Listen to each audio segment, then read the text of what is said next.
हमारी नौजवान लड़कियां बदकारी और बेहयाई के काम करते हुए नजर आती हैं। और कल तक तो बड़े बड़े शहरों का मामला था, कलकत्ता और दिल्ली और मुंबई और बेंगलोर जैसे शहरों की बात।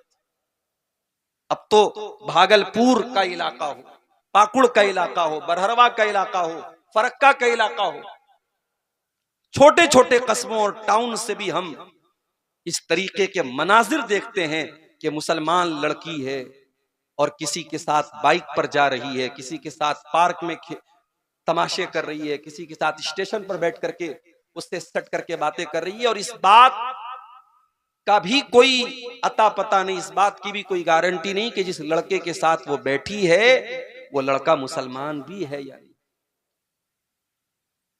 कितनी बार ऐसा मंजर देखने को मिलता है, बुर्का पहनी हुई लड़की और दस्ताने पहन करके घर से निकली, इतने बड़े पर्देबाज घर की है, इतने दीनदार घर की है कि सर से पैर तक नकाब भी पहन करके निकली है और हाथों में दस्ताने भी पहन करके निकली है। और जिस लड़के के साथ वो गुलछर्रे उड़ाते नजर आ रही है, लड़के के हाथ के कड़े और लड़के के हाथ का कलावा ये बता रहा है वो लड़का गैर मुस्लिम। समाज कहां जा रहा है मेरे प्यारे? ये सोसाइटी कहां जा रही है? कौन सा ऐसा गांव है मुसलमानों का जहां शराब नहीं पी जा रही? ऐसे ऐसे केस हमारे सामने आ रहे हैं कि आंखें दंग हो जाती हैं, हैरानी होती है कि कहां जा रहे हैं हम। और मौलाना साहब शादी हुई है फला लड़का लड़की की, 3 ही महीने के बाद बच्चा पैदा हो गया, क्या किया? कहां जा रहा है हमारा समाज? बेहयाई, ज़िनाकारी, शराब नोशी।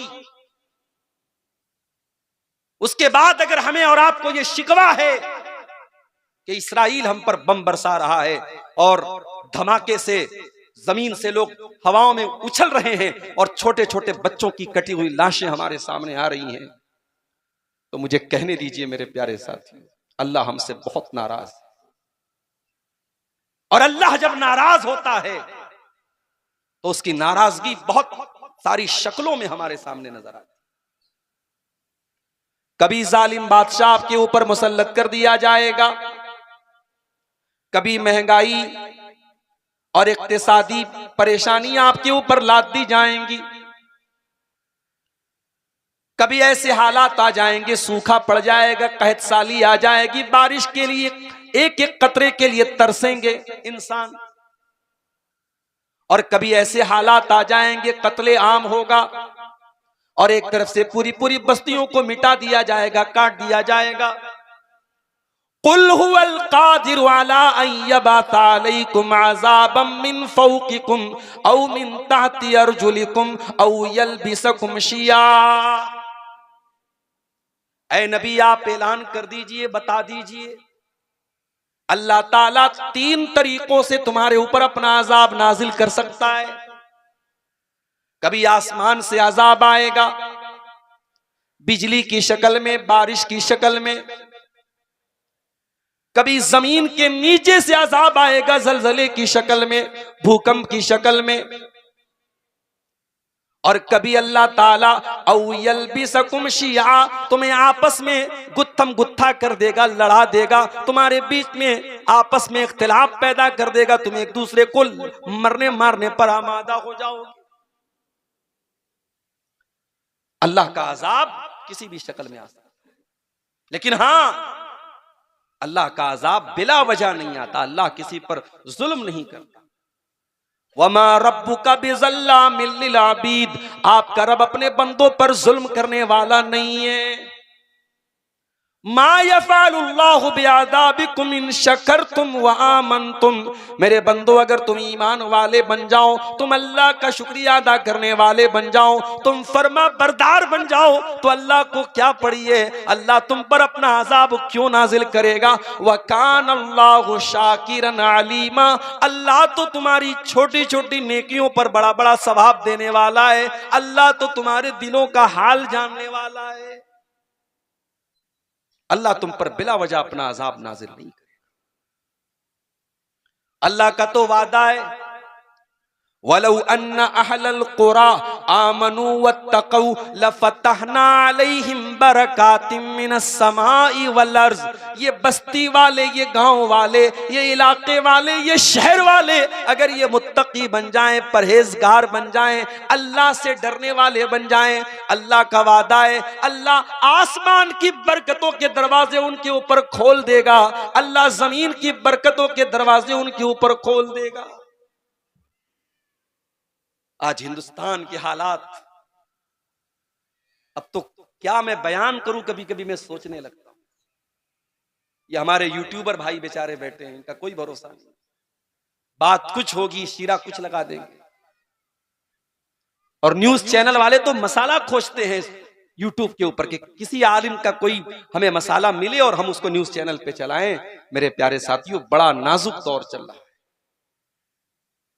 जिस मुल्क में आपने 1000 साल हुकूमत की, उस मुल्क में आज आप इस लेवल पर क्यों पहुंचे हैं, ये गौर करने की बात।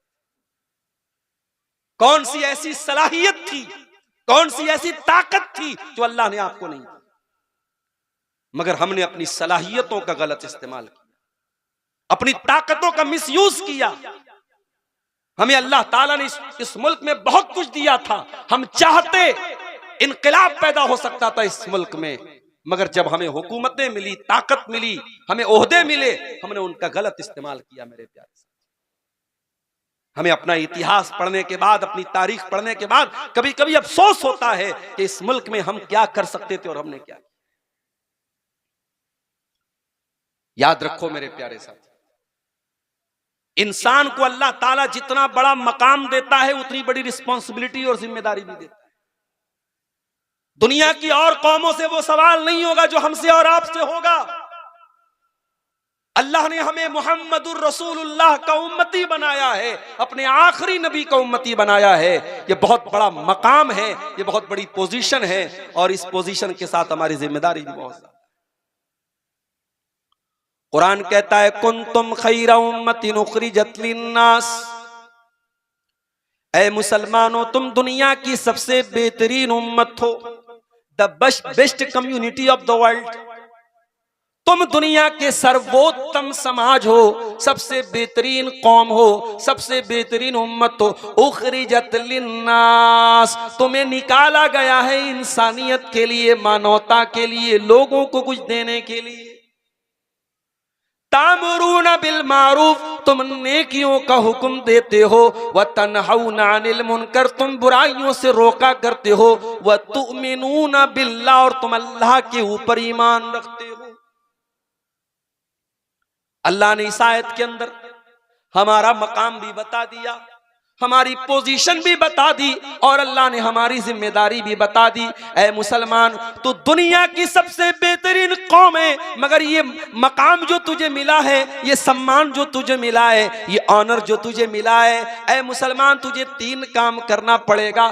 तामुरूना बिल मारूफ, तुझे नेकी का हुक्म देना पड़ेगा, व तनहौना अनिल मुनकर, तुझे बुराइयों से रोकना पड़ेगा, व तुमिनूना बिल्लाह, तुझे अल्लाह के ऊपर ईमान रखना होगा। कितनी बड़ी जिम्मेदारी, जितना बड़ा मकाम उतनी बड़ी जिम्मेदारी। हमारे प्यारे नबी को देखो मेरे प्यारे साथी, अब्दुल्ला बिन मसूद रज़ी अल्लाह ताला अन्हु अल्लाह के नबी के पास आते हैं। बुखारी की रिवायत है, अल्लाह के प्यारे नबी हजरत अब्दुल्ला बिन मसूद से कहते हैं इकरा अलैयल कुरान, अय अब्दुल्ला मुझे कुरान पढ़ के सुनाओ। ओ जिम जाने वाले नौजवानों, वो अपनी बॉडी शॉडी पर गुरूर करने वाले नौजवानों, वो अपनी पर्सनालिटी पर गुरूर करने वाले नौजवानों, आओ मैं तुमको बताऊं, अब्दुल्ला बिन मसूद कोई बॉडी बिल्डर इंसान नहीं, कोई मजबूत, कोई तवाना इंसान नहीं, दुबले पतले थे, इतने पतले थे। एक मर्तबा पेड़ पे चढ़ के मिसवाक तोड़ रहे थे, पीलू की मिसवाक, पतली पतली उनकी टांगे हवा में लहरा रही थी। सहाबे किराम को हंसी आ गई देख करके, हवा में उनके दोनों पैर झूल रहे थे। नबी अकरम ने पूछा क्यों हंस रहे हो? कहा कि मिन दिक्कत साक़ी ही, अय अल्लाह के नबी अब्दुल्ला बिन मसूद इतने पतले हैं, पेड़ के ऊपर चढ़े हैं, हवा चल रही है, उनकी टांगे हवा में लहरा रही, हमें देख करके हंसी आ रही।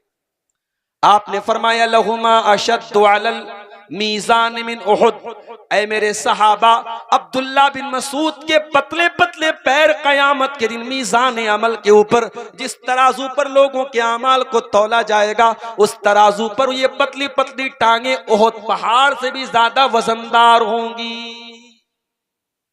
अल्लाह के आपका खूबसूरत चेहरा नहीं देखा जाएगा मेरे नौजवानों।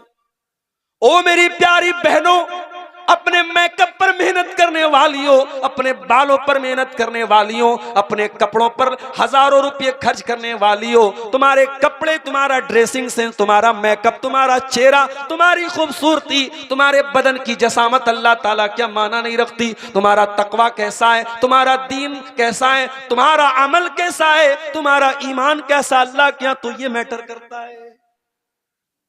अब्दुल्ला बिन मसूद दुबले पतले इंसान, कोई हमारे नौजवानों के अंदर जो एक भाई स्मार्ट होना चाहिए, बंदा हैंडसम होना चाहिए, वो सारा क्राइटेरिया नहीं, दुबले पतले।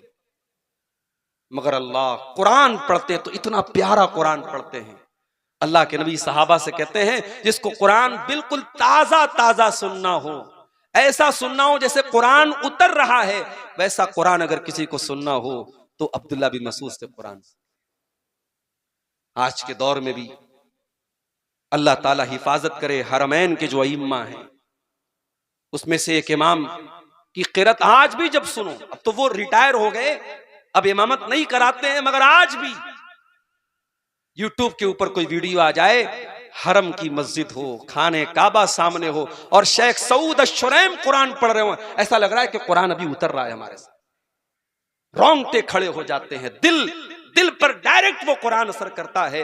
मेरे प्यारे साथियों, अच्छी आवाज में कुरान पढ़ा जाए तो आज भी उसके अंदर बड़ी अपील हो।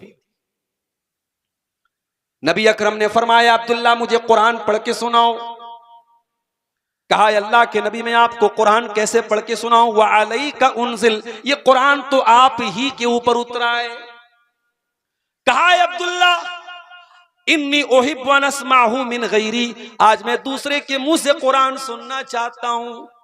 ओ मुसलमानों, तुम्हारे नबी तो कुरान उनके ऊपर उतरा था, वो तो साहिबे कुरान थे, वो तो कुरान को हमेशा पढ़ते रहते थे, पढ़ाते रहते थे। वो नबी कुरान को सुनने की ख्वाहिश जाहिर कर रहे हैं। ऐ नौजवान, जा करके अपने यूट्यूब की हिस्ट्री जा करके चेक कर लेना, अपने फेसबुक के वीडियोस की हिस्ट्री जा करके चेक कर लेना, तूने कितनी मर्तबा कुरान को सुना है। जाओ, कोई तकरीर सुनने की जरूरत नहीं, अपने गरेबानों में झांक लो, अपने यूट्यूब की हिस्ट्री जाके देख लो, तुमने पिछले 24 घंटे में कितनी बार अल्लाह का कुरान सुना। हमें कुरान सुनने की फुर्सत कहां है? हमें बॉलीवुड के गाने, फिल्मी गाने, म्यूजिक, इन सब चीजों में मजा आता है, हमें कुरान सुनने में लज्जत नहीं आती। नबी अकरम अब्दुल्ला बिन मसूद से कह रहे, अब्दुल्ला मुझे कुरान सुनाओ, मैं सुनना चाहता हूं दूसरे के। अब्दुल्ला बिन मसूद कहते हैं, फ़क़रातु अलैहि सूरतन निसा, मैंने अल्लाह के नबी के सामने सूरह निसा पढ़ना शुरू किया। मैं पढ़ता चला गया, अल्लाह के नबी सुनते चले गए। जब पढ़ते पढ़ते मैं सूरह निसा की आयत नंबर 41 पर पहुंचा, आयत नंबर 41 पर पहुंचा, जिसमें अल्लाह ने फरमाया, फ़कैफ़ इज़ा जिना मिन कुल्लि उम्मतिन बिशहीद व जिना बिका अला हाउलाई शहीदा। ऐ मेरे नबी, उस वक्त आपका क्या हाल होगा जब हम हर उम्मत में से एक गवाह लाएंगे, हर उम्मत में से उसके रसूल को गवाह बनाएंगे, और ऐ नबी, हम आपको तमाम के तमाम नबियों के ऊपर और तमाम की तमाम उम्मतों के ऊपर हम आपको गवाह बनाएंगे। अब्दुल्ला बिन मसूद कहते हैं, जब मैं इस आयत के ऊपर पहुंचा, मुझसे प्यारे रसूल ने फरमाया, ऐ अब्दुल्ला हस्बुक अलान, अब बस कर दे, अब रुक जा, अब तिलावत रोक दे। कहते मैंने नजरें उठा के देखा, फैजा ऐनाहु तजरीफान, जनाबे मोहम्मद रसूलुल्लाह की आंखों से आंसू बह रहे थे, अल्लाह के नबी रो रहे थे। वो जो कयामत के दिन आपके कंधे पर जो जिम्मेदारी डाली जाएगी, उस जिम्मेदारी का एहसास आपको था, इसलिए उस जिम्मेदारी को महसूस करके आप रो रहे थे। नबी तो जिम्मेदारी को महसूस करके रो रहे, हमें और आपको अपनी जिम्मेदारी का एहसास। मेरे भाइयों, हमें से हर शख्स किसी न किसी चीज का जिम्मेदार है। बड़ा भाई छोटे भाई का जिम्मेदार है, बाप अपने औलाद का जिम्मेदार है, माँ अपने घर की बच्चियों की जिम्मेदार है, घर का मालिक घर के लोगों का जिम्मेदार है। हमें अपनी जिम्मेदारियों का एहसास कर।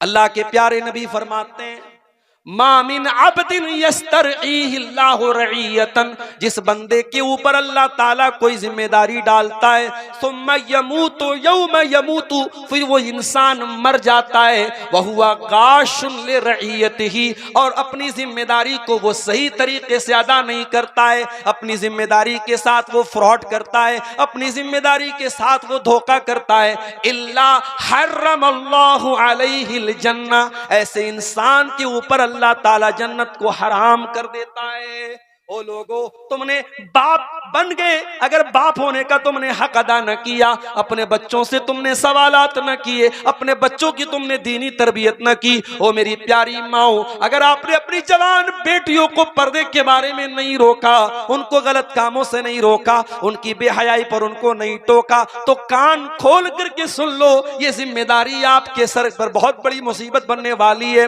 नबी अकरम फरमाते हैं, जिसको अल्लाह ताला कोई जिम्मेदारी दे और वो अपनी जिम्मेदारी को अदा न करे, तो वो इंसान जन्नत उसके ऊपर हराम हो जाएगी। मैं कभी कभी बोलता हूं, हमारी नौजवान लड़कियां ऐसे ही तो बेपर्दा नहीं हो, कहीं ना कहीं तो हमारी रस्सी ढीली पड़ी है, कहीं ना कहीं तो हमने छूट दे के रखी है, वरना आज भी क्या मजाल है, अगर मां बाहया हो, मां पाक दामन हो, बाप नेक हो, बेटी की क्या मजाल है कि वो बेहयाई। ये इंस्टाग्राम पर मुसलमान लड़कियों का खुल्लम खुल्ला बेहयाई करना, ये फेसबुक पर नंगे नंगे फोटोज डालना, ये यूट्यूब पर चैनल बना बना करके अपनी तस्वीरें और वीडियोस डालना, ये इस बात की दलील है उन लड़कियों के घर में गैरत नहीं है। वो गैरत नाम की जो चीज थी वो हमारे घरों से निकल चुकी है।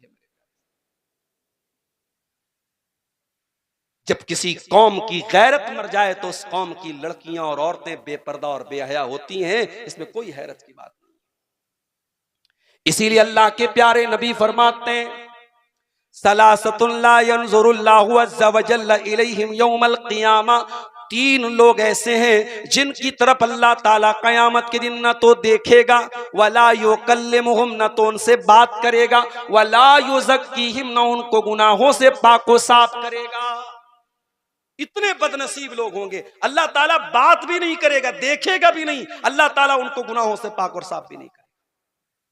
नंबर एक, अल-आक़ु लिवालिदैहि, अपने माँ बाप को सताने वाला, अपने माँ बाप की आंखों में आंसू लाने वाला, अपने माँ बाप से रिश्ता तोड़ने वाला, अपने माँ बाप को दुख देने वाला।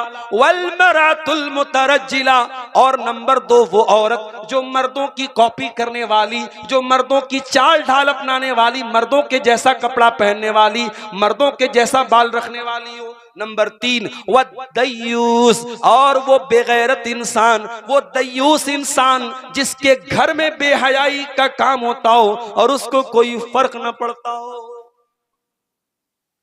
कभी आपने गौर किया, ईसा अलैहिस्सलाम पैदा हुए बगैर बाप के, मां का नाम मरियम, बाप कोई नहीं, अल्लाह ने बगैर बाप के पैदा किया। और मरियम कौन? इमरान की बेटी मरियम। जब मरियम की मां प्रेग्नेंट थी, उन्होंने कहा था कि ऐ अल्लाह, मैं मन्नत मानती हूं, मैं नजर मानती हूं, मेरे पेट में जो बच्चा है मैं तेरी राह में वक्फ कर दूं। मेरी प्यारी मां और बहनों, अपने बच्चों को डॉक्टर बनाने का सपना तो बहुत औरतों ने सजोया होगा, अपने बच्चों को इंजीनियर बनाने का सपना तो बहुत माओं ने देखा होगा, अपने बच्चे को बड़ा बिजनेसमैन बनाने का सपना तो बहुत माओं ने देखा होगा, मगर मरियम की मां अभी बच्चा पेट में है, क्या तमन्ना करती हैं? रब्बे इन्नी नज़रतु लका मा फी बतनी मुहर्ररा, ऐ अल्लाह, मैं नजर मानती हूँ कि मेरे पेट में जो बच्चा है तेरी राह में मैं वक्फ कर दूंगी, तेरे दीन में मैं लगा दूंगी। काश ऐसी माएँ आ जाएं, नस्लें बदल जाएंगी मेरे प्यारे। आज वो माएँ नहीं है समाज जो अपने बच्चों को दीन के लिए कुर्बान करना चाहें, जो अपने बच्चों को अल्लाह की राह में कुर्बान करना चाहें। जब बेटी पैदा हो गई, क़ालत रब्बी इन्नी वज़अतुहा उन्सा, कहा अल्लाह मुझे, मैं तो बेटा मांग रही थी, मुझको बेटी पैदा हो गई। अल्लाह ने फरमाया वलैसा ज़करु कल उन्सा, ऐ मरियम की माँ, अगर बेटा हो भी जाता तो इस बेटी के जैसा न होता, तेरी बेटी का मकाम बहुत ऊंचा होने वाला है। ऐ मरियम की माँ, हम तेरी बेटी को बहुत ऊंचा मकाम देने वाले हैं, बहुत ऊंचा दर्जा देने वाले हैं। ये वो मरियम है, छोटी सी थी, इनकी परवरिश इनके खालू किया करते थे। और खालू कहां रहते थे? मेहराब में रहते थे, मस्जिद में रहते थे। ओ लोगो, ज़करिया अलैहिस्सलाम, कुरान में जहां भी ज़करिया अलैहिस्सलाम का नाम आया है, कभी गौर करना, ज़करिया के नाम के साथ मस्जिद जरूर आया है, मेहराब जरूर आया है। इतने अल्लाह वाले थे, इतने नेक थे, इतने दीनदार थे कि कुरान जब भी ज़करिया का नाम लेता है तो साथ में मेहराब का जिक्र करता है। गोया ज़करिया मस्जिद के साथ इतना उनका ताल्लुक था, इतना मजबूत रिश्ता था कि अल्लाह ताला ने उनके नाम के साथ मस्जिद को जोड़ दिया। ओ लोगो, ज़करिया हमारी तरह एक महीने के नमाजी नहीं थे, रमजानी मुसलमान नहीं थे, रब्बानी मुसलमान थे। हम तो एक महीने के लिए मस्जिद से जुड़े और रमजान खत्म, नमाज खत्म, रमजान खत्म, मस्जिद से हमारा ताल्लुक खत्म। ज़करिया अलैहिस्सलाम मस्जिद में रहते थे, मेहराब में रहते थे। छोटी सी बच्ची थी मरियम, मरियम को पालते हैं, मरियम की परवरिश करते हैं। कुल्लमा दखल अलैहा ज़करियल मिहराब वजद इंदहा रिज़्क़ा, जब ज़करिया बाहर से आते हैं क्या देखते हैं कि मरियम के पास बगैर मौसम का फल रखा हुआ है। आम का मौसम नहीं, आम रखा हुआ है, अमरूद का मौसम नहीं, अमरूद रखा है, सेब का मौसम नहीं, सेब रखा है। काला या मरियम अन्ना लकी हाजा, पूछा है मरियम ये फल तेरे पास कहां से आया। ओ लोगो, काश ये सवाल आपने अपनी जवान बेटी से भी पूछा होता, बेटी तेरे पास ये आईफोन कहां से आया, मैंने तो नहीं दिलाया। बेटी तेरे पास ये कीमती बैग कहां से आया, मैंने तो नहीं दिलाया। बेटी तेरे पास इतने पैसे कहां से आए, मैंने तो नहीं दिलाए। तेरे मोबाइल में रिचार्ज तो मैंने नहीं कराया, तूने कहां से कराया। काश हम भी मरियम की तरह तरबियत करने वाले बनते। मरियम सवाल करते हैं अपनी भांजी से, अपनी भांजी से, अपनी साली की बेटी से, ऐ मरियम ये फल तेरे पास कहां से आया। क़ालत हुवा मिन इंदिल्लाह, मरियम कहती है अल्लाह की तरफ से आया, अल्लाह की तरफ से आया। अहले हदीसों के बारे में लोग कहते हैं साहब ये करामत को नहीं मानते। आओ जरा करामत हम तुम्हें दिखाते, कुरान से करामत दिखाते। हम करामतों को मानते, हम किस्सों कहानियों को नहीं मानते। उल्टी सीधी जो मन में आए किताबों में लिख दो और कहो कि साहब ये बुजुर्गों की करामत है, हम ऐसी करामतों को नहीं मानते। जो ऑथेंटिक सोर्स से साबित है, मरियम की करामत कुरान से साबित है, हम मानते। बेमौसम का फल आ रहा है मरियम के पास। जब ज़करिया अलैहिस्सलाम ने देखा बेमौसम का फल इसके पास आ रहा है, ज़करिया के दिल में ख्याल आया, हुनालिका दआ ज़करिया रब्बहू क़ाला, हजरत ज़करिया अलैहिस्सलाम अल्लाह की बारगाह में हाथ उठाते दुआ करते हैं, ऐ अल्लाह रब्बी हबली मिन लदुनका ज़ुर्रियतन तय्यबा इन्नका समीउद दुआ। ज़करिया अलैहिस्सलाम दुआ करते हैं अल्लाह तो मुझको भी नेक बेटा दे दे, मुझको भी पाकीज़ा औलाद दे दे। ऐ अल्लाह अगर तू मरियम को बेमौसम का फल दे सकता है तो मुझको तू बगैर वक्त के बुढ़ापे में तू मुझको औलाद क्यों नहीं दे सकता। ये मरियम है। जब मरियम के पास फरिश्ता आता है और आकर के कहता है कि ऐ मरियम तुझे बेटा होने वाला, मरियम तो परेशान हो जाती है, मुझे बेटा होगा? कहा कि हाँ तुम्हें होगा। कहा अरे मेरी तो शादी नहीं हुई, मुझे किसी ने टच नहीं किया, मुझे कहां से बेटा होगा? कहा कि अल्लाह का हुक्म है तुझे बेटा होगा। जब मरियम अलैहिस्सलाम जब उनको हमल का टाइम आया, बच्चे की पैदाइश का टाइम आया, फ़अजाअहल मखाज़ु इला जिज़इन नख़लती क़ालत या लैतनी मित्तु क़ब्ल हाज़ा व कुन्तु नसियम मनसिया। कुरान कहता है कि जो लेबर पेन था, जो गर्भ, जो बच्चे की पैदाइश के टाइम का जो दर्द होता है, उस दर्द ने बेचैन कर दिया। और मरियम एक खजूर के पेड़ के पास पहुंचती हैं और कहती हैं या लैतनी मित्तु क़ब्ल हाज़ा, ऐ काश की आज के पहले मैं मर गई होती। व कुन्तु नसियम मनसिया, मेरा नाम कोई जानने वाला न होता। ओ लोगो, एक पाक दामन औरत के लिए बहुत बड़ा धब्बा है, उसके किरदार पे कोई धब्बा लगा दे, उसके कैरेक्टर पर कोई धब्बा लगा दे, उसके ऊपर कोई झूठा इल्जाम लगा दे, इससे बढ़ के एक पाक दामन औरत के लिए कोई इल्जाम नहीं हो सकता। कहा कि अल्लाह काश मैं मर गई होती, मेरा नाम कोई जानने वाला ना होता। बच्चा पैदा हुआ, ईसा अलैहिस्सलाम दुनिया में आए। जरा गौर से सुनना कि दुआ वालों, हजरत मरियम बच्चे को गोद में लेके आती हैं, अपनी कौम के पास पहुंचती हैं। कौम के लोग सवाल करते हैं, या मरियम अन्ना लकी हाजा, ऐ मरियम। कौम के लोग कहते हैं, या मरियम लक़द जीत शैअन फरिया, ऐ मरियम तूने बहुत गलत काम किया है। या उख्ता हारून मा कान अबूकी इम्रा सौइन व मा कानत उम्मुकी बगिया, ऐ हारून की बहन। मरियम के कोई भाई थे जिनका नाम हारून था। कहा कि ऐ हारून की बहन, तेरा बाप भी नेक इंसान था, तेरी माँ भी बदचलन नहीं थी, तूने ये गंदा काम कैसे कर दिया। उलमा ने लिखा इस आयत की तफसीर में, मरियम का भाई भी नेक, मरियम का बाप भी नेक, मरियम की माँ भी नेक। मरियम बच्चा लेकर के आई तो कौम के लोग कहते ये बच्चा कहाँ से आया। पता ये चला अगर किसी लड़की का भाई नेक हो, लड़की का बाप नेक हो, लड़की की माँ नेक हो, अगर ये तीन रिश्ते अच्छे हो तो लड़की के का भटकना और लड़की के कदम का बहकना बहुत मुश्किल है। लड़की तभी बहकती है, लड़की के कदम तभी भटकते हैं जब इन तीन रिश्तों में से कोई एक रिश्ता गड़बड़ हो। अगर लड़की की माँ सही है, लड़की का बाप सही है और लड़की का भाई सही है तो ऐसी लड़कियों के भटकने और बिगड़ने के चांसेस बहुत कम। मेरे अजीजों, समाज आज कहां जा रहा है, जरा इस पर गौर करो। मैंने जो आयत करीमा आपके सामने पढ़ी थी, कुरान के दूसरे पारे की आयत, उस आयत में अल्लाह ताला ने हमें एक हुक्म भी दिया है और सच पूछो तो हमसे अल्लाह ने एक सवाल भी किया। या अय्युहल्लज़ीना आमनू उदखुलू फिस्सिल्मि काफ़ा, ऐ ईमान वालो इस्लाम में पूरे के पूरे दाखिल हो जाओ, पूरे के पूरे मुसलमान बनो। वला तत्तबिउ खुतवातिश शैतान, शैतान के रास्ते पर न चलो। इन्नहु लकुम अदुव्वुम मुबीन, शैतान तुम्हारा खुला हुआ दुश्मन है। अल्लाह ये क्यों कह रहा है इस्लाम में पूरे के पूरे दाखिल हो जाओ? ये कह करके अल्लाह ताला हमसे और आपसे सवाल कर रहा है कि ऐ मेरे बंदो जरा अपने गरेबानों में झांको और बताओ कि क्या तुम पूरे के पूरे मुसलमान हो? ओके दुआ वालों, मस्जिद में जाते हो तो पूरी कोशिश होती है कि नमाज रसूल के तरीके पर पढ़ी जाए। मौलवी साहब, नबी अकरम जब नमाज पढ़ते थे कहाँ हाथ बांधते थे, पूछते हो मसला। नबी अकरम जब रुकू करते थे कैसे रुकू करते थे, सजदा करते थे तो जमीन पर कैसे कैसे हाथ रखते थे, माथा रखते थे।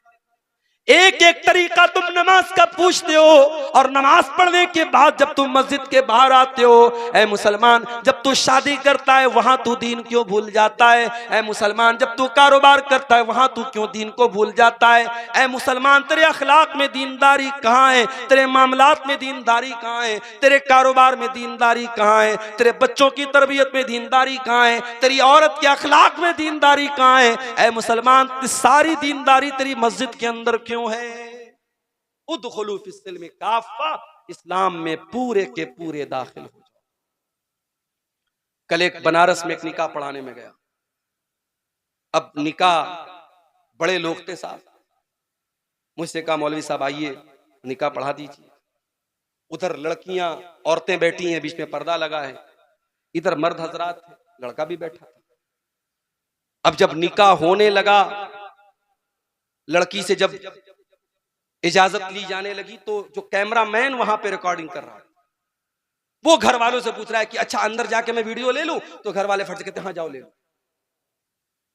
कैमरामैन एक अजनबी इंसान, एक अननोन पर्सन आपके घर की औरतों का वीडियो बनाने के लिए आपसे इजाजत मांग रहा है और आप बड़े दीनदार भी हैं और आप फट से इजाजत दे देते। कहां चली गई हमारी, कहां चली गई हमारी शर्म हया? क्या सिर्फ पांचों टाइम की नमाज पढ़ लेना और सीने पर हाथ बांध लेना और रफुल यदैन कर लेना, क्या यही है नबी के तरीके पर चलना? नहीं मेरे प्यारे साथ, अगर रसूल की इत्तिबा करते हो, अगर कुरान और हदीस पर चलते हो तो जिंदगी के तमाम शोबों में मुकम्मल इस्लाम पर चलने वाले बनो। कुरान हमें यही हुक्म दे रहा है, उदखुलू फिस्सिल्मी काफा, ऐ इस्लाम, ऐ मुसलमानों, तुम इस्लाम में पूरे के पूरे दाखिल हो जाओ। अपनी मन मर्जी के मुसलमान न बनो।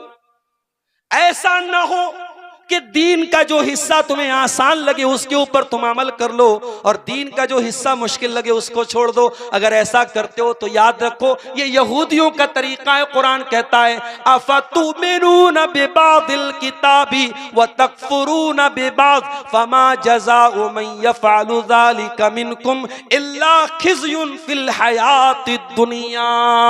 ऐ यहूदियों, तुम अल्लाह की किताब के एक हिस्से पर ईमान रखते हो और एक हिस्से का इनकार करते हो। ऐ यहूदियों, कान खोल करके सुन लो, अगर ऐसा करोगे तो दुनिया में जलील हो जाओगे और आखिरत में भी दर्दनाक अज़ाब मिलेगा। तो जो अपराध, जो क्राइम यहूदियों ने किया वही क्राइम हम करेंगे तो सजा हमें क्यों नहीं मिलेगी? अल्लाह ताला क्या डबल स्टैंडर्ड नहीं है मेरे प्यारे साथियों? अल्लाह क्या डबल मेयार? आज कितने मुसलमान, उनकी जिंदगी का कोई मकसद ही नहीं है। उनसे पूछो भाई क्या है जिंदगी में? बच्चों की शादी करना है, लड़के को नौकरी दिलाना है, लड़की की शादी करना है, घर बनाना है, मकान बनाना है, बस यही जिंदगी का मकसद है। दुनिया से शुरू, दुनिया पर खत्म। अरे इस दुनिया के बाद भी कोई जिंदगी है? 50 साल, 60 साल, 70 साल, 100 साल, जितने दिन दुनिया में रहना है, इसके बाद भी एक जिंदगी है। और वो जो जिंदगी है आखिरत की जिंदगी, वो परमानेंट है मेरे प्यारे।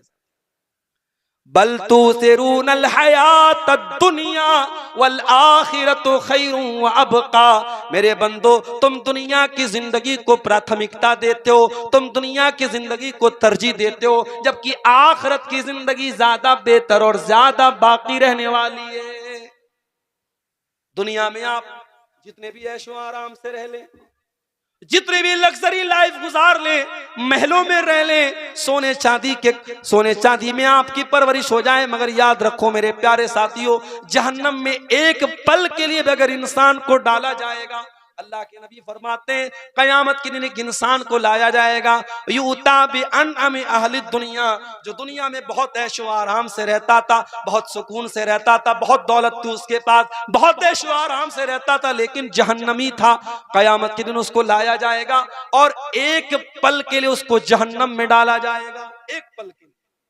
हमारे यहाँ बनारस में कपड़े का काम होता है, कपड़े का जो धागा होता है उस धागे को रंगते हैं, उसकी रंगाई करते हैं। तो वो जब रंगाई करते हैं ना तो उसमें पानी को खौलाते हैं, उसके अंदर रंग वगैरह डालते हैं और फिर धागे को अगर हल्का कलर डालना होता है, एक बार धागे को अंदर पानी में डाला फिर फौरन निकाल लेते। चूंकि मैं भी बनारस का रहने वाला हूं, ये सारा प्रोसेस हमारे घरों में भी होता है, हम देखते हैं। तो अल्लाह के नबी ने यहाँ पे जो लफ्ज इस्तेमाल किया फयुस्बगु सबकतन फिन्नार, जैसे कपड़े को या धागे को पानी में रंगने के लिए डाला जाता है और डाल के फौरन निकाल दिया जाता है, वो इंसान जो सारी जिंदगी ऐशो आराम से महलों में रहता था, अल्लाह ताला एक पल के लिए जहन्नम में डालेगा और निकालेगा। और अल्लाह पूछेगा हल रअयता खैरन कत्तु हल मर्रा बिका नईमुन कत्तु, ऐ मेरे बंदे क्या तूने कभी कोई ऐशो आराम देखा? क्या तूने कभी कोई नेमत देखी? ऐ मेरे बंदे क्या तेरी जिंदगी में कभी कोई सुख आया?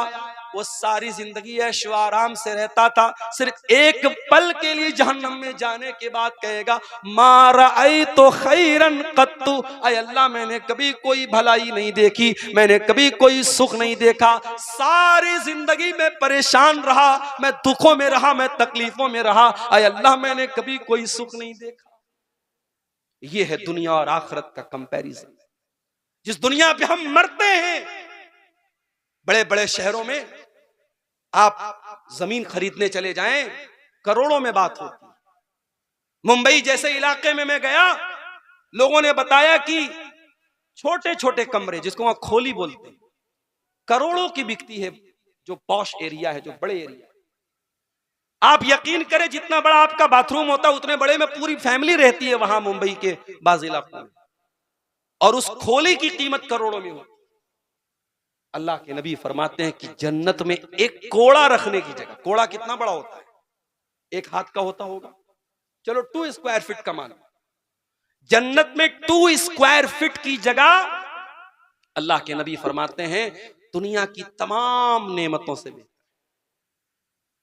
दुनिया की लड़कियों की तरफ भागने वालों और दुनिया की औरतों के लिए अपने बाप को, अपनी मां को, अपने समाज को, सबको जलील करने वाले मेरे नौजवानों, काश कि तुम्हारे अंदर जन्नत की हूरों की तलब भी तुम्हारे अंदर। आज तो बॉलीवुड की फिल्मों में मजाक बना के रख दिया गया, 72 हूरें मजाक बना के रख दिया गया कि साहब इनको हूरें मिलेंगी। दुनिया मजाक बनाती है तो बनाए। जो इंसान मर्द है और जिसके अंदर मर्दानगी है, अल्लाह ताला ने मर्द के अंदर ये जज्बा रखा है कि उसको औरत की तलब और जरूरत है। और जन्नत एक ऐसी जगह है जहां इंसान की हर जायज ख्वाहिश पूरी होगी। तो जब इंसान के अंदर औरत की तलब है, मर्द के अंदर, तो अल्लाह ताला ने उसकी तलब को भी वहां पे पूरा रखने का इंतजाम किया है जन्नत की हूरों। और ये जो जन्नत की हूरें हैं, अल्लाह के नबी फरमाते हैं अगर जन्नत की कोई औरत जमीन की तरफ झांक दे, सिर्फ झांक दे, वो आना तो दुनिया में बड़ी दूर की बात है, अगर जन्नत की औरत दुनिया की तरफ झांक दे, अल्लाह के नबी फरमाते हैं लमलअत मा बैनहुमा रिहा, उसकी खुशबू से जमीन व आसमान भर जाएंगे। उसके झांक देने से दुनिया में रोशनी भर जाएगी, दुनिया में खुशबू भर जाएगी। वला नसीफुहा अला रासिया खैरुम मिनद दुनिया व माफिया। और अल्लाह के नबी फरमाते हैं कि जन्नत की औरत के सर पर जो दुपट्टा है वो दुनिया की तमाम नेमतों से बेहतर है। ओ दुपट्टा पहनने वाली मेरी बहनों, ओ पर्दा करने वाली मेरी बहनों, तुमको मुबारकबाद देता हूं। तुमने जन्नती औरतों का ड्रेस अपनाया है, तुमने जन्नती औरतों का कपड़ा अपनाया है। जन्नत की औरतें भी दुपट्टा ओढ़ने वाली होंगी, वो स्कर्ट पहनने वाली नहीं होंगी, वो अपने शरीर को दिखाने वाली नहीं होंगी, वो नंगी रहने वाली नहीं होंगी। जन्नत की औरतें भी दुपट्टा रखने वाली होंगी। हमारे अंदर उस जन्नत की तलब क्यों नहीं है मेरे प्यारे साथी? उस जन्नत की तलब पैदा करो अपने अंदर। और जहन्नम के अजाब से अल्लाह की पनाह तलब किया। ये मत समझो इजाब हम तो अहले हदीस हैं, हम शिरक नहीं करते, हम मजार पे नहीं जाते, कब्र पे नहीं जाते, हम तो बहुत बड़े 30 मार्खा हो गए, हमारी तो जन्नत पक्की होगी। खबरदार, अपनी नेकी पर, अपने तौहीद पर गुरूर मत करो। अगर जहन्नम में एक पल के लिए भी डाला जाएगा तो हम जहन्नम का अजाब बर्दाश्त नहीं कर पाएंगे। इसीलिए अल्लाह के नबी फरमाते हैं इत्तकुन्नारा वलौ बिशिक्की तमरा, जहन्नम की आग से बचो, अगरचे अल्लाह की राह में खजूर का टुकड़ा ही दे करके बच सकते हो तो बचो। कुरान कहता है अल्लाह के नेक बंदे वल्लज़ीना यबीतूना लिरब्बिहिम सुज्जदन व क़ियामा, अल्लाह के नेक बंदे रात रात भर सजदा करते हैं, क़ियाम करते हैं, रात रात भर तहज्जुद की नमाज पढ़ते हैं, रात रात भर अल्लाह को राजी करते हैं, उसके बावजूद भी अपने आप को जन्नती नहीं समझते। वल्लज़ीना यक़ूलूना रब्बना स्रिफ़ अन्ना अज़ाब जहन्नम, रात रात भर तहज्जुद पढ़ने के बाद भी वो दुआएं करते हैं, ऐ हमारे परवरदिगार तू हमको जहन्नम के अजाब से बचा ले, इन्ना अज़ाबहा काना गरामा, जहन्नम का अजाब बड़ा दर्दनाक है। अपनी नेकी पर गुरूर मत करो मेरे प्यारे साथी, हमेशा जहन्नम से बचने की दुआएं किया। अपनी जिंदगी के मकसद को पहचानो, हम इस दुनिया में क्यों पैदा किए। वमा खलक़तुल जिन्ना वल इंसा इल्ला लियाबुदून, मेरे बंदो मैंने जिन्नात को और इंसानों को अपनी इबादत के लिए पैदा किया है। हम इस दुनिया में पैदा किए गए अल्लाह की इबादत करने के लिए। अल्लज़ी खलक़ल मौता वल हयाता लियब्लुवकुम अय्युकुम अहसनु अमला, अल्लाह ने हमको क्यों पैदा किया, अल्लाह ने जिंदगी को क्यों बनाया, अल्लाह ने मौत को क्यों बनाया। फरमाया हम तुम्हारा इम्तिहान लेना चाहते हैं कि तुम में कौन अच्छा अमल करता है, कौन अल्लाह को राजी करने वाला अमल करता है।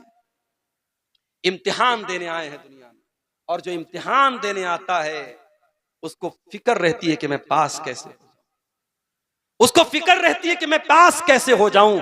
बहुत कामचोर किस्म का भी स्टूडेंट और तालिब इल्म है, इम्तिहान जब करीब आता है तो वो तैयारी करता है। मेरे प्यारे साथियों, आज मौत को अपनी आंखों से हम देख रहे हैं। अभी वो यूपी का एक वीडियो मैंने देखा कि एक नौजवान 40 साल के करीब का इंसान अपना बर्थडे मना रहा है बीवी के साथ, केक काट रहा है, जश्न मना रहा है, और अचानक सीने में दर्द पैदा होता है, हार्ट अटैक आता है और ऑन द स्पॉट उसका इंतकाल। मौत आपसे पूछ के नहीं आएगी कि अभी तू एक बर्थडे और मना ले, फिर हम तुझे हम मौत से हम कनार। लोग हर साल बर्थडे मनाते हैं, एनिवर्सरी मनाते हैं, नया साल मनाते हैं, जबकि होना तो ये चाहिए जब आपकी जिंदगी में आपकी डेट ऑफ बर्थ आए, आपकी पैदाइश का दिन आए, तो केक खाने और काटने का दिन नहीं है, वो जश्न मनाने का दिन नहीं, वो बर्थडे मनाने का दिन नहीं, वो सोचने का दिन है। ऐ अल्लाह, मैं अपनी मौत से एक कदम और करीब आ गया, मैं अपनी जिंदगी की किताब में से, मेरे जिंदगी की किताब में से एक पेज और निकल गया, मैं कब्र से एक कदम और करीब आ गया। वो तो अपने आप को जांचने और परखने का दिन है, अपने आप को इवेलुएट करने का दिन है, अपने आप की परीक्षा लेने का दिन है, और हम और आप उस दिन केक काटते हैं और जन्मदिन मनाते हैं। और आज मैं अभी कर्नाटक में रमजान में गया था, मुझे कुछ लोगों ने बताया कि मौलाना, आज अहले हदीस कहने वाले लोग और बाकायदा जो बड़े पढ़े लिखे और दीनदार किस्म के लोग हैं, उनके घरों में भी एनिवर्सरी मनाई जा रही है, उनके घरों में भी बर्थडे मनाया जा रहा है, उनके बच्चों की पैदाइश पर भी केक काटा जा रहा है। मेरे प्यारे साथियों, याद रखो, ये सारे चोंचलेबाजियां ये यहूद और नसारा के हैं, और अल्लाह के नबी ने फरमाया, मन तशब्बह बिकौमिन फहुवा मिनहुम, जो किसी कौम की नकल करता है वो उन्हीं में से है। बच्चों को केक खिलाना है, आप कभी भी खिला सकते हैं, केक खाना जायज है, केक खिलाने में कोई हर्ज की बात नहीं है, मगर ये बर्थडे सेलिब्रेट करना, माफ करना, ये हमारा कल्चर नहीं है। बीवी से मोहब्बत है, बीवी को आप रोजाना रेस्टोरेंट में लेके जाइए, कोई हर्ज की बात नहीं, अगर अल्लाह ने आपको नवाजा है। लेकिन साल में एक शादी की तारीख के दिन बीवी को लेके जाना और कि साहब आज हमारी एनिवर्सरी है, शादी की सालगिरह है, ये कल्चर इस्लाम का नहीं है। मेरे प्यारे साथियों, हमारी जिंदगी परीक्षा है, हम इम्तिहान देने के लिए आए हैं, और यहाँ जो हम अमल करेंगे उसी अमल की हमको जजा मिलेगी, उसी अमल का हमको बदला मिलेगा। इसीलिए अल्लाह कुरान में अपने नबी से कहता है, कुल इन्ना सलाती व नुसुकी व महयाया व ममाती लिल्लाहि रब्बिल आलमीन। ऐ नबी, आप कह दीजिए, मेरी नमाज अल्लाह के लिए, मेरी कुर्बानी अल्लाह के लिए, मेरा जीना अल्लाह के लिए, मेरा मरना अल्लाह के लिए, मेरी जिंदगी का मकसद तेरे दीन की सरफराजी, मैं इसीलिए मुसलमान, मैं इसीलिए नमाज। आज हम में से कितने लोग हैं 24 घंटे में एक बार भी अल्लाह के सामने सर झुकाने की तौफीक उनको नहीं मिलती। फजर का टाइम होता है, अस्सलातु खैरुम मिनन नौम की आवाज उनके पड़ोस की मस्जिद में से भी निकलती है। आज उत्तर प्रदेश के बाज़ इलाकों में इस पर भी मसला चल रहा है कि लाउड स्पीकर का इस्तेमाल होगा कि नहीं होगा।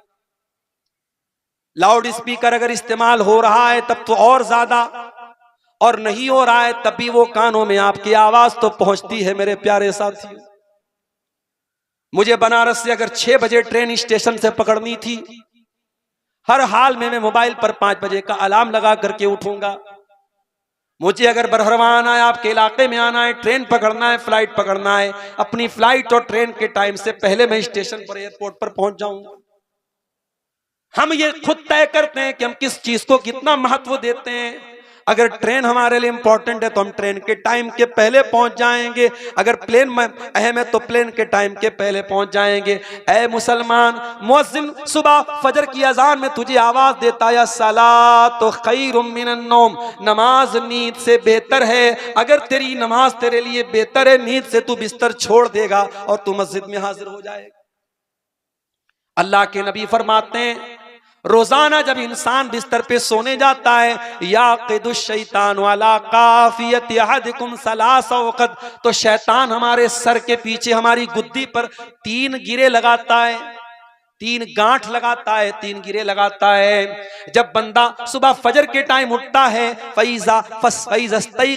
जब बंदे की नींद खुलती है फजर के टाइम, तो शैतान की 3 गांठ में से 1 गांठ खुल जाती है, 1 गिरे खुल जाती है। और जब इंसान उठ करके दुआ पढ़ लेता है, जब इंसान उठ करके दुआ पढ़ लेता है, अल्हम्दुलिल्लाहिल्लज़ी अहयाना बादमा अमातना व इलैहिन नुशूर, अल्लाह के रसूल फरमाते हैं कि एक गिरे खुल जाती है।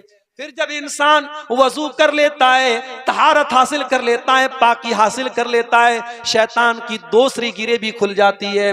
और जब इंसान फजर की नमाज पढ़ लेता है तो उसकी तीसरी, शैतान की तीसरी गिरे भी खुल जाती है और इंसान बिल्कुल चुस्ती फुर्ती वाला हो जाता है, एक्टिव हो जाता है। और अगर इंसान फजर के टाइम सोया रहता है, अल्लाह के नबी फरमाते हैं शैतान की वो 3 गांठ लगी रहती है, 3 गिरे लगी रहती है और दिन भर इंसान बहुत ही खबीस तबीयत के साथ जिंदगी गुजारता है। मेरे प्यारे साथियों, जरा गौर करो, आज हम में से अक्सर नौजवान, चाहे वो मर्द हो चाहे औरतें हो, आज फजर के टाइम हम सोए पड़े रहते हैं। मेरे प्यारे भाइयों, आज अगर हम ये कहते हैं हमारे घर पे जादू है, हमारे घर पे जिन्नात ने परेशान किया है, हमारे घरों पे जो है मुसीबतें आ रही हैं, तो शैतान को तो हमने अपने ऊपर हावी होने का मौका दे दिया है। शैतान हर इंसान के सर के पीछे 3 गिरे लगाता है और जो फजर की नमाज में नहीं उठता है वो गिरे ऑलरेडी उसके ऊपर बदी रहती है और वो गिरे की वजह से इंसान के अंदर सुस्ती तारी रहती है। इसीलिए मेरे प्यारे भाइयों, मेरी प्यारी माँ बहनों, नमाज अपने वक्त पर फर्ज है। इन्नस्सलात कानत अलल मुमिनीन किताबम मौकूता, नमाज अपने वक्त पर मुसलमानों के ऊपर फर्ज है। नमाज का टाइम आ जाए तो फिर कोई अल्लाह ताला क्या कोई एक्सक्यूज, कोई बहाना काम नहीं करेगा। अगर आप बहुत बड़े बिजनेसमैन हैं, बहुत बड़े कारोबारी हैं, बहुत बड़े व्यापारी हैं, आपका कारोबार लाखों करोड़ों में है, लेकिन नमाज से बड़ा आपका कारोबार नहीं है। आपसे बड़े कारोबारी मक्का की सरजमीन पे जाके देख लो, मदीना की सरजमीन पे जाके देख लो, जैसे ही हरम में अजान की आवाज आती है, आप हरम के बाहर दुकान पे खड़े हैं, सामान पैक हो चुका है, आपको पैसा देना है, जैसे ही अजान की आवाज आएगी दुकानदार फौरन अपना शटर गिरा देगा, दुकानदार फौरन काउंटर बंद कर देगा। नहीं साहब, नमाज पढ़ने के बाद आइए। आज भी मक्का और मदीना में वो मंजर आप देख सकते हैं। मेरे प्यारे साथियों, आपके कारोबार से बड़ी नमाज है, नमाज से बड़ा आपका कारोबार नहीं है। इसीलिए कुरान कहता है रिजालुल्लाह तुल्हीहिम तिजारतु वला बैउन अन जिक्रिल्लाह, अल्लाह के नेक बंदों का कारोबार, उनका लेन देन उनको नमाज से गाफिल नहीं करता है। यखाफून यौमन ततक़ल्लबु फीहिल क़ुलूब वल अबसार, वो कयामत के दिन से डरते हैं जिस दिन आंखें अपनी जगह पे नहीं रहेंगी, कलेजे अपनी जगह पे नहीं रहेंगे। मेरे प्यारे साथियों, दुनिया का हर बिजनेसमैन ये चाहता है कि उसको प्रॉफिट हो, उसको लाभ हो। कोई घाटा सहने के लिए कारोबार नहीं करता है, कोई घाटा सहने के लिए बिजनेस नहीं करता है। आओ जरा कुरान से पूछें, आओ जरा अल्लाह ताला से पूछें, अल्लाह कौन सा ऐसा कारोबार है जिसमें घाटा होने वाला नहीं है। अल्लाह जवाब देता है इन्नल्लज़ीना यतलूना किताब अल्लाह, जो लोग अल्लाह की किताब की तिलावत करते हैं, वह अकामुस्सलात, नमाज कायम करते हैं, वह अनफकू मिम्मा रज़क़नाहुम सिर्रन व अलानिया, और हमने जो रोजी दी है उसमें से वो अल्लाह की राह में खर्च करते हैं, ज़कात निकालते हैं, खैरात निकालते हैं। अल्लाह फरमाता है यरजूना तिजारतन लन तबूर, वो ऐसी तिजारत कर रहे हैं, ऐसा बिजनेस कर रहे हैं जिसमें घाटा होने वाला नहीं है। मेरे नौजवान साथियों, अपनी जिंदगी को नमाज के साथ, और मैं एक बात कहता हूं, मैं मानता हूं कि आज हमारे नौजवानों को डिस्ट्रैक्ट करने वाली बहुत सारी चीजें, हमारे नौजवानों को बर्बाद करने वाली बहुत सारी चीजें हैं। ये इंस्टाग्राम, ये फेसबुक, ये यूट्यूब, ये व्हाट्सएप, ये सोशल मीडिया हमारी नौजवान नस्ल को दीमक की तरह बर्बाद कर रही, मैं मानता हूं, मगर मैं आपको तरीका भी बताता हूं। इन तमाम बुराइयों से अपने दामन को अगर बचाना है, एक बहुत आसान सा नुस्खा आपको बताता हूं। नमाज के पाबंद बन जाइए, नमाज को अपनी जिंदगी के शेड्यूल में शामिल कीजिए। दुनिया के किसी कोने में रहिए, नमाज नहीं छूटनी चाहिए, बस ये मामूल बना लो, बहुत सारी बुरी आदतें ऑटोमेटिक छूट जाएंगी। अल्लाह कुरान में कहता है इन्नस्सलात तन्हा अनिल फहशाई वल मुनकर, बेशक ये नमाज तुमको बेहयाई से रोकेगी, बुराई से रोकेगी। नमाज के पाबंद बन जाओ, ऑटोमेटिक बुराइयों से रुक जाओ। और हमारे प्यारे नबी किसी के लिए जल्दी बद्दुआ नहीं करते थे, मगर जब आप दुश्मनों से लड़ाई हो रही थी, जंगे खंदक हो रही थी, और लड़ाई की वजह से असर की नमाज छूट गई और इतनी देर हो गई कि सूरज डूब गया, सूरज गुरूब हो गया, मगरिब का टाइम हो गया, अल्लाह के नबी को इतना गुस्सा आया, इतना गुस्सा आया, आपने गुस्से के मारे बद्दुआ की और आपने कहा मला अल्लाहु बुयूतहुम व कुबूरहुम नारा, अल्लाह इनके घरों को जहन्नम की आग से भर दे, इनकी कब्रों को जहन्नम की आग से भर दे। शगलूना निस्सलातिल वुस्ता, इनकी वजह से हमारी असर की नमाज छूट गई। इनके घरों को अल्लाह ताला जहन्नम की आग से भर दे। अगर आपके आईपीएल मैच की वजह से आपकी नमाज छूट रही है, अल्लाह की लानत हो ऐसे आईपीएल मैच के ऊपर। अगर आपके मोबाइल के गेम की वजह से आपकी नमाज छूट रही है, अल्लाह की लानत हो ऐसे गेम के ऊपर। अगर आपके कारोबार की वजह से आपकी नमाज बर्बाद हो रही है, मेरे प्यारे भाइयों, ये कारोबार आपके लिए मनहूस साबित होगा, ये कारोबार आपके लिए लानत का सबब साबित होगा। इसलिए मेरे प्यारे भाइयों, नमाज की पाबंदी करो और ऐसी पाबंदी करो। अल्लाह के नबी फरमाते हैं, कयामत के दिन अल्लाह ताला जिन बंदों को अपने अर्श का साया देगा, उन बंदों में एक इंसान वो भी होगा, व रजुलुन क़ल्बुहु मुअल्लक़ुन बिल मसाजिद, जिसका दिल मस्जिद में अटका हुआ हो। ऐसी नमाज पढ़ो कि दिल मस्जिद में अटका हुआ हो। सहाबे किराम नमाज पढ़ते थे, तीर आता था, तीर बदन में लगता था, खून बहने लगता था, मगर नमाज नहीं टूटती थी। इतना नमाज में डूब करके वो नमाज पढ़ते थे, अल्लाह की इबादत में डूब करके नमाज पढ़ते थे कि तीर भी लगता है, बदन से खून भी निकलता है, मगर उनकी नमाज नहीं टूटती है। मेरे प्यारे साथियों, हजरत आयशा रजी अल्लाह ताला अन्हा को देखो। हजरत आयशा नमाज पढ़ रही थी, और कौन सी नमाज? चाश्त की नमाज पढ़ रही थी। चाश्त की नमाज कब पढ़ी जाती है मालूम है आपको? जब सूरज निकलता है, निकलने के 15-20 मिनट के बाद जब सूरज थोड़ा बुलंदी पर जाता है, वो टाइम चाश्त की नमाज का होता है। चाश्त की नमाज 2 रकात भी पढ़ सकते हैं, 4 रकात भी पढ़ सकते हैं। हजरत आयशा चाश्त की नमाज पढ़ रही। उनके भतीजे कासिम बिन मोहम्मद, उनके भाई के बेटे उनसे मिलने के लिए आए, अपनी फूफी से मिलने के लिए आए। देखा फूफी जान नमाज पढ़ रही है, चाश्त की नमाज पढ़ रही हैं, सूरह तूर की तिलावत कर रही हैं, और हजरत आयशा सूरह तूर की इस आयत के ऊपर पहुंचती हैं। सूरह तूर में अल्लाह ने फरमाया, जब जन्नती जन्नत में जाएंगे तो कहेंगे, फमन्नल्लाहु अलैना व वक़ाना अज़ाबस समूम। ऐ अल्लाह, तूने हम पर एहसान किया, तूने हमको जन्नत में दाखिल कर दिया, तूने जहन्नम की आग से हमको बचा लिया। हजरत आयशा कुरान की इस आयत को पढ़ रही हैं, रो रही हैं, पढ़ रही हैं, रो रही हैं। उनका भतीजा ये मंजर देखता है, वहां से निकल जाता है, मार्केट जाता है, बाजार जाता है। बहुत देर के बाद, सामान वगैरह खरीदने के बाद जब दोबारा आता है, क्या देखता है? मेरी फूफी जान उसी हालत में खड़ी हैं, नमाज पढ़ रही हैं, और उसी आयत को रिपीट करती चली जा रही हैं, फमन्नल्लाहु अलैना व वक़ाना अज़ाबस समूम। आय अल्लाह, तेरा एहसान है हम पर कि तूने जहन्नम की आग से हमको बचा लिया। मेरे प्यारे साथियों, हजरत आयशा जैसी औरत नमाज पढ़ रही हैं, जहन्नम को याद करके रो रही हैं। हमारी और आपकी आंखों से आखिरी बार अल्लाह के खौफ से आंसू कब निकले थे? ये आंखें खुश्क हैं मौला, इन्हें रोना नहीं आता। ये आंखें खुश्क हैं मौला, इन्हें रोना नहीं आता।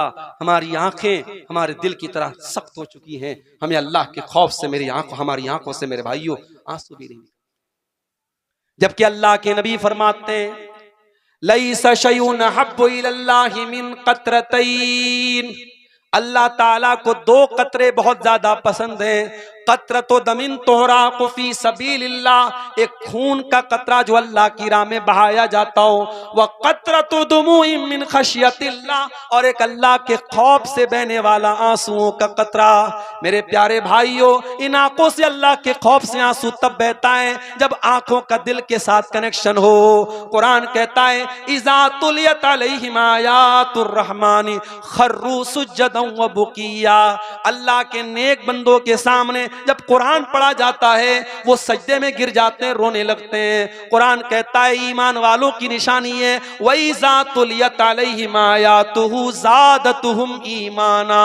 अल्लाह के नेक बंदों के सामने जब कुरान की आयतें पढ़ी जाती हैं, उनका ईमान बढ़ जाता है, उनके ईमान में इजाफा हो जाता है। मेरे प्यारे साथियों, आज न कुरान सुन करके हमारे ईमान में इजाफा होता है, न कुरान पढ़ करके हमारे ईमान में इजाफा होता है। हमें अपने दिलों का जायजा लेने की जरूरत। गुनाह करते करते, मासियत के काम करते करते हमारे दिल इतने सख्त हो चुके हैं कि इन दिलों पर अब कुरान की, आज माफ कीजिएगा, तकरीरें और जलसे और प्रोग्रामों की कमी नहीं है। जिन इलाकों में मैं नहीं गया हूं वहां पर भी जाता हूं तो लोग कहते हैं मौलाना साहब आपको यूट्यूब पर बराबर सुनते हैं, तकरीरें रोजाना सुन रहे हैं, मगर क्यों असर नहीं हो रहा है? समाज में वो असर क्यों नजर नहीं आ रहा है? क्योंकि दिल का जो कनेक्शन है अल्लाह ताला से वो बहुत कमजोर हो चुका है। मैं अपने नौजवान भाइयों से कहना चाहूंगा, अपनी बहनों से कहना चाहूंगा, अपनी माओ से कहना चाहूंगा, अल्लाह के वास्ते अपने दिल पर मेहनत करो। दिल को, जैसे पेड़ होता है, पौधा होता है, पेड़ को बराबर आप पानी देते रहेंगे तो वो पेड़ जो है, पौधा जो है वो आगे बढ़ेगा, वरना वो सूख जाएगा। इसी बंगाल में हमारे एक दोस्त रहते हैं, उनके आम के कई बागीचे, आम के कई खेत हैं उनके। मैंने उनसे पूछा कि भाई इस साल आम की पैदावार कैसी है? तो उन्होंने कहा कि इस साल आम तो बहुत अच्छा हुआ था, मगर बारिश समय से नहीं हुई और धूप बहुत कड़ी हुई और वो सारा जो है हमारा जो आम का पौधा था वो सूख गया। दुनिया में हम देखते हैं जिस पौधे को वक्त पर पानी न मिले वो पौधा सूख जाता है, बर्बाद हो जाता है, वो फसल बर्बाद हो जाती है। मेरे प्यारे साथियों, इस दिल को भी पानी देते रहो, इस दिल को अल्लाह के डर का पानी देते रहो, इस दिल को कुरान और हदीस का पानी देते रहो। इस तरीके की मजलिसें और प्रोग्राम, इसको सिर्फ एक कल्चर न बनाओ, एक ट्रेडिशन न बनाओ, एक रिवाज न बनाओ। इस तरीके के प्रोग्रामों में और खास तौर से जो तबलीगी और दावती प्रोग्राम होते हैं वहां आओ तो ये सोच करके आओ कि हम वहां जाएंगे और जो बातें सुनेंगे उस पर अमल करेंगे। सहाबे किराम अल्लाह के नबी से 10 आयतें सीखते थे तो उन 10 आयतों पर पहले अमल करते थे। मेरे प्यारे साथियों, आज हमारे यहाँ रात भर तकरीर सुनने का कल्चर है, रात भर प्रोग्राम होते हैं और बड़े बड़े जलसे हमारे इलाके में होते हैं, मगर जब उस रिजल्ट की बात करते हैं, जब प्रोग्रामों से हमने क्या हासिल किया, क्या हमारे अंदर तब्दीली आई, जब हम वो देखते हैं समाज में हमें कोई तब्दीली नजर नहीं आती। दिन ब दिन बुराइयां बढ़ रही हैं, बुराइयों का ग्राफ बढ़ रहा है। मेरे प्यारे साथियों, याद रखो, जब तक हम दिल पर मेहनत नहीं करेंगे, दिल की कठोरता को कम नहीं करेंगे, दिल को नर्म नहीं बनाएंगे, और याद रखो कयामत के दिन जब तक ये दिल हमारा सही नहीं होगा हम कामयाब नहीं हो सकते। इब्राहीम अलैहिस्सलाम की एक दुआ अल्लाह ने कुरान में हमें सिखाई है। इब्राहीम अलैहिस्सलाम अल्लाह से क्या दुआ करते हैं? वला तुख्ज़िनी यौम युबअसून यौम ला यनफ़उ मालुन वला बनून इल्ला मन अतल्लाह बिक़ल्बिन सलीम। आय अल्लाह, मुझे कयामत के दिन तू रुसवा न करना जिस दिन न माल काम आएगा ना औलाद काम आएगी। आय अल्लाह, तू कयामत के दिन हमें रुसवा न करना, उस दिन वही कामयाब होगा जो अल्लाह तेरे पास साफ सुथरा दिल लेकर के आएगा। दिल को साफ करो मेरे प्यारे साथियों। ये दिल दुनिया की मोहब्बत से भर चुका है, ये दिल माल की मोहब्बत से भर चुका है।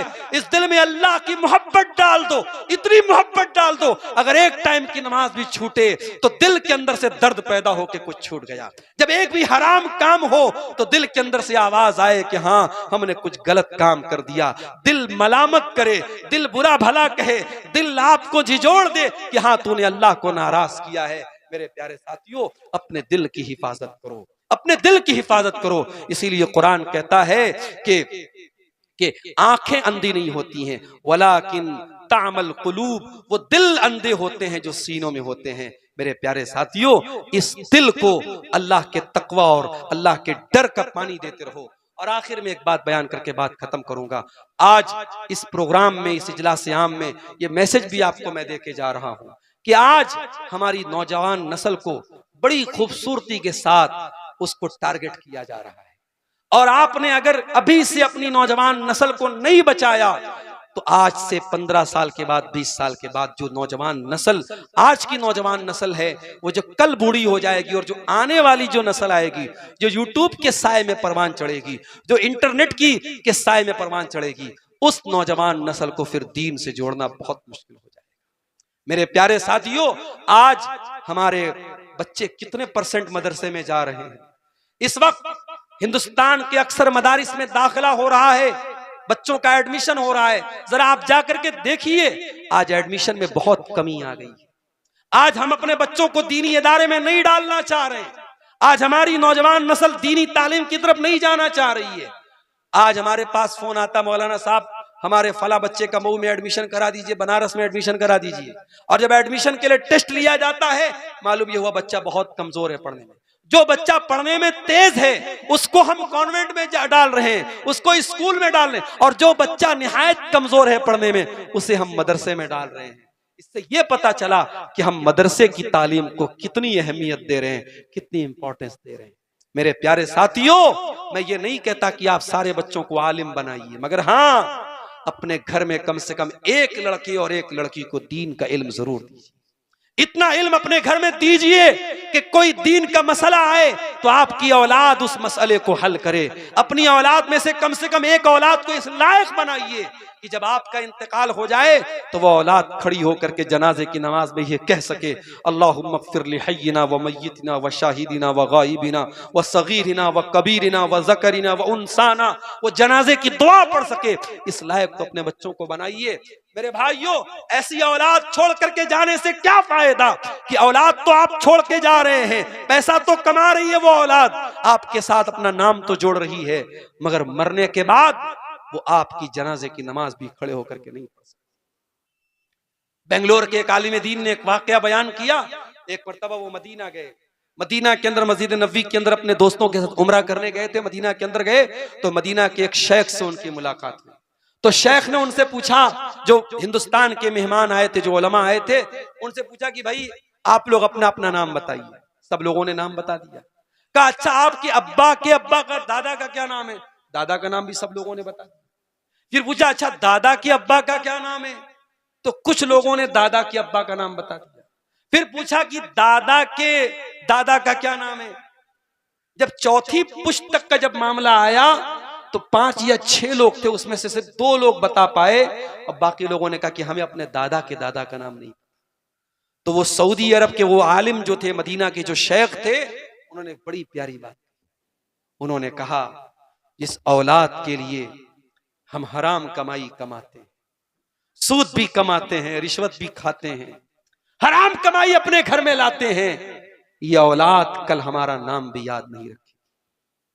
3-4 पीढ़ी के बाद आपके परपोते, आपके पोतों के बेटे आपका नाम तक याद नहीं रखेंगे, जिनके लिए बिल्डिंगें बना के जा रहे हो, जिनके लिए मकान हराम कमाई के खड़े करके जा रहे हो।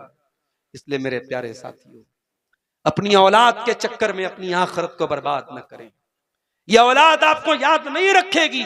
ये कब्र में औलाद आपको कफना देगी, दफना देगी।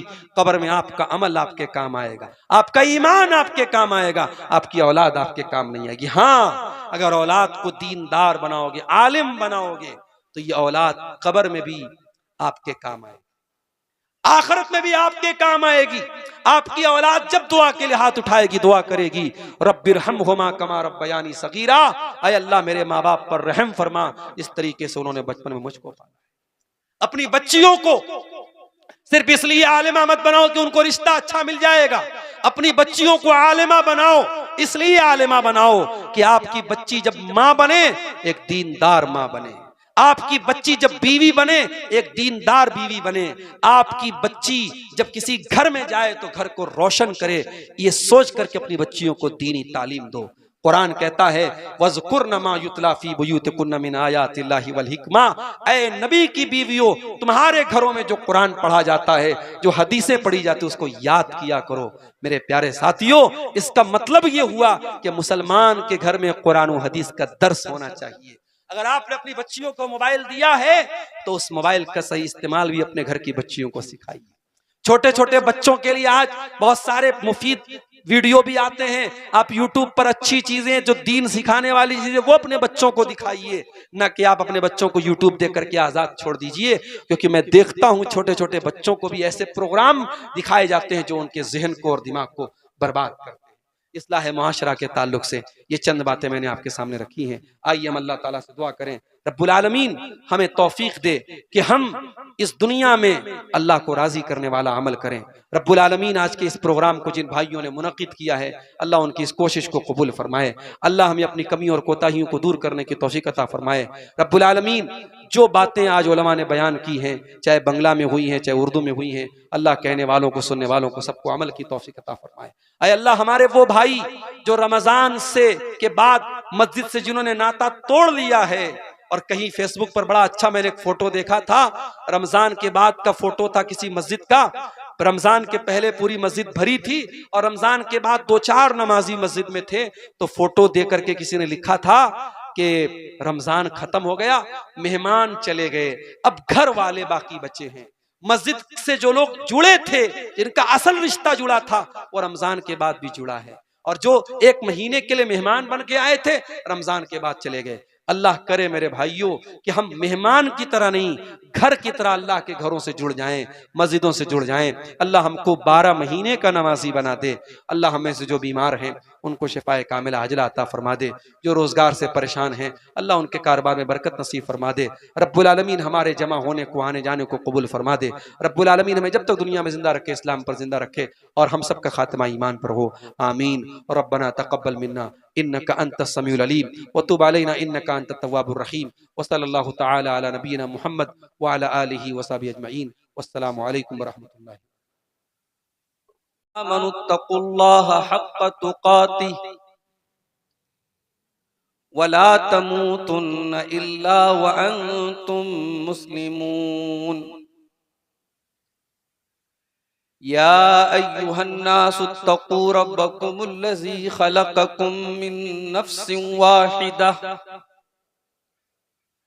व ख़लक़ मिन्हा ज़ौजहा व बत्त मिन्हुमा रिजालन कसीरन व निसाअ वत्तक़ुल्लाहल्लज़ी तसाअलून बिही वल अरहाम इन्नल्लाह काना अलैकुम रक़ीबा।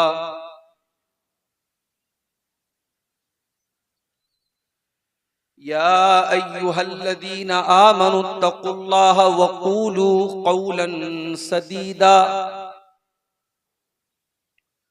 युस्लिह लकुम अअमालकुम व यग़फिर लकुम ज़ुनूबकुम वमन युतिइल्लाह व रसूलहू फ़क़द फ़ाज़ फ़ौज़न अज़ीमा।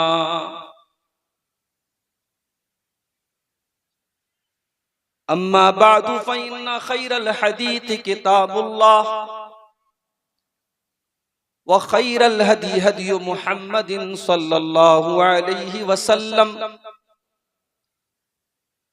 व शर्रल उमूरि मुहदतातुहा व कुल्ल मुहदततिन बिदअह व कुल्ल बिदअतिन ज़लालह व कुल्ल ज़लालतिन फिन्नार। अऊज़ु बिल्लाहि मिनश शैतानिर रजीम। बिस्मिल्लाहिर रहमानिर रहीम। या अय्युहल्लज़ीना आमनु दुखुलू फिस्सिल्मि काफ़्फ़ह वला तत्तबिउ खुतुवातिश शैतान इन्नहु लकुम अदुव्वुम मुबीन।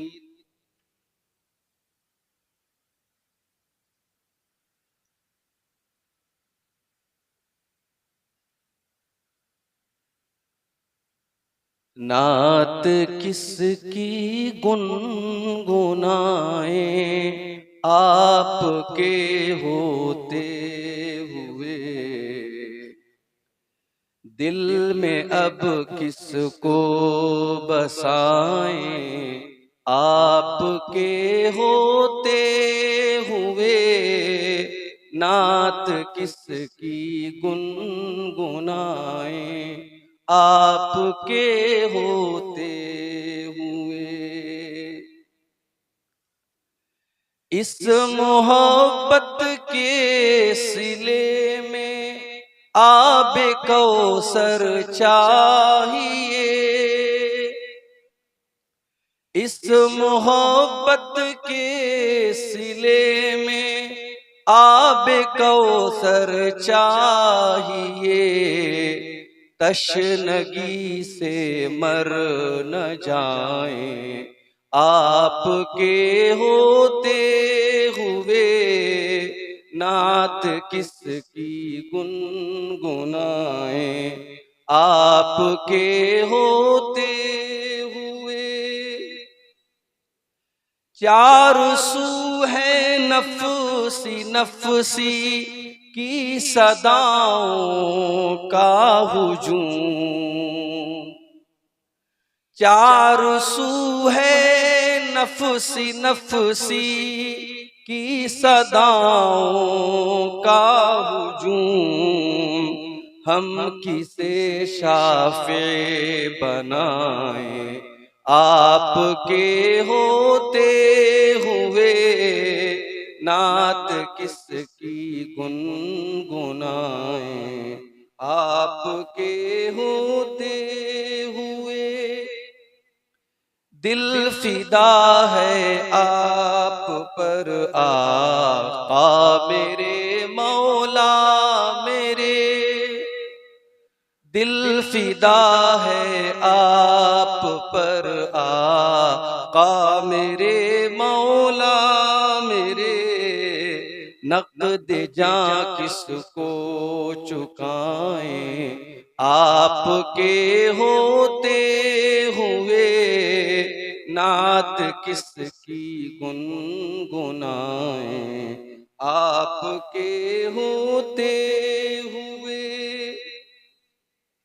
आपकी मस्जिद में जाकर हम झुकाएंगे जबीं, आपकी मस्जिद में जाकर हम झुकाएंगे जबीं, क्यों किसी दर और जाएं, आपके होते हुए नात किसकी गुनगुनाएं, आपके होते हुए। दौलते दीदार से महरूम दिल की है पुकार, दौलते दीदार से महरूम दिल की है पुकार, दिन पुराने लौट आए, आपके होते हुए नात किसकी गुनगुनाएं, आपके होते हुए। इस कदर फितनों की जद में है मुसलमान आजकल, इस कदर फितनों की जद में है मुसलमान आजकल, ये किसी के हो न जाएं, आपके होते हुए नात किसकी गुनगुनाएं, आपके होते हुए। आरज़ू काशिफ की है महफिल सजी हो खुल्द में, आरज़ू काशिफ की है महफिल सजी हो खुल्द में, और हम नातें सुनाएं, आपके होते हुए नात किसकी गुनगुनाएं, आपके होते हुए। मोहतरम सदर इजलास, मोहतरम नाज़िम इजलास, स्टेज पर मौजूद मोहतरम उलमाए किराम, बुजुर्गों और दोस्तों, नौजवान साथियों, माँओं और बहनों, प्यारे बच्चों, मुझे याद नहीं है आखिरी बार मैं कब के दुआ बिशनपुर के इस इलाके में किसी प्रोग्राम के लिए आया था, मगर मेरी याददाश्त मुझे ये बता रही है कि मैं यहाँ आ चुका हूँ। और बहुत पहले पुरानी मेरी डायरी में गालिबन 2009 के आसपास में मैंने कहीं डायरी में देखा कि इस इलाके का नाम लिखा हुआ। कई प्रोग्रामों में अपनी मजबूरियों के सबब मैं नहीं आ पाया, तो अब बहुत सारे लोगों को ये भी लगता है कि पता नहीं फला जलसे में अब्दुल गफ्फार साहब का नाम है, वो आएंगे कि नहीं आएंगे, ये भी एक डाउट और शक वाली बात है।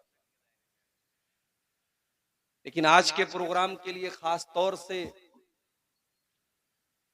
मैं सुबह सवेरे बनारस से चला और दिन भर की सफर की थकावटों को बर्दाश्त करते हुए बरहरवा तकरीबन 7:30 बजे जब मैं पहुंचा,